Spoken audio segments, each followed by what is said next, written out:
Welcome to La Mia Italy, a series of short videos by a Brit with Italian blood who's lived in both Britain and Italy and loves them both. My favourite ice cream experience in Italy is going to Il Palazzo del Freddo, the Palace of Cold, of Giovanni Fassi in Rome. I'm going to explain why, as well as giving you some suggestions for what else you can see as part of your visit to the Esquilino area. Giovanni Fassi is one of the oldest gelateria in Italy. In many ways its story reflects the history of Italy, as it was founded in 1880 by a Piemontese from the north, making his way in the capital of the new united Italian state. We will see how the gelateria deals with the challenges of fascism, war and economic decline to emerge in the form we see today. Il Palazzo del Freddo is in a fine Art Nouveau building in Via Principe Eugenio in the Esquilino area, not far from the central station of Rome, but not in a massively touristy area.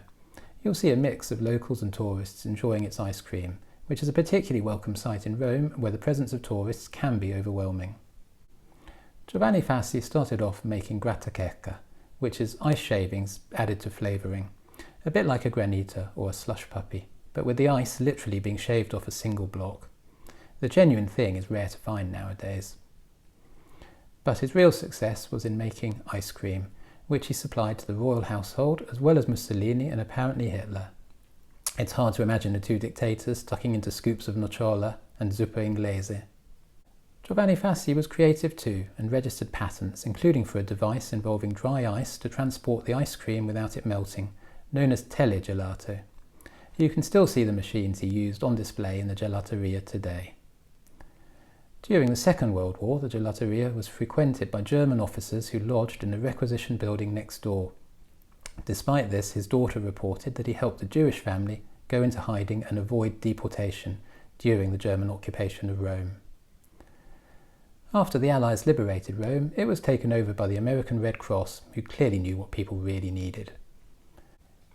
There was then an odd episode in which Giovanni Fassi was invited to set up a mass-produced ice cream company which grew into Algida, now part of Unilever and one of the biggest mass-market ice cream manufacturers in Italy. Giovanni, however, wanted to remain artigianale, making handmade artisans ice cream, and I'm very glad he did.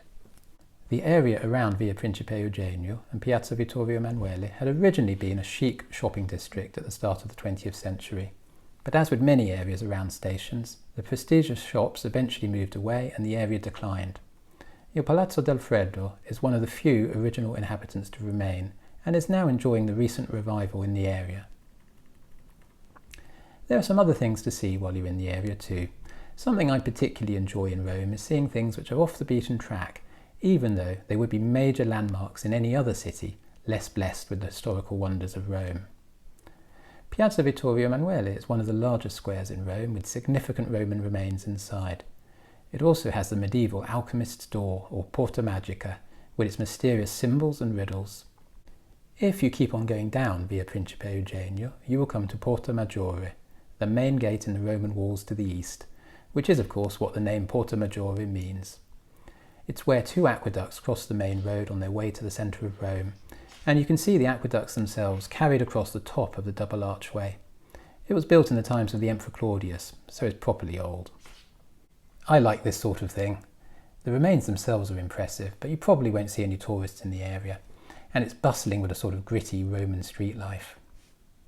If you go just a bit further along the wall, you'll see the so-called baker's tomb, with its frieze showing a bakery in action, and the round things probably representing vessels for carrying grain.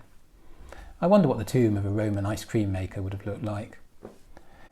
I hope you found this interesting and useful. I'm planning to cover some other slightly less well-known things to see and do in Italy, so there should be others along similar lines. In the meantime, in bocca al lupo, and I'll see you soon.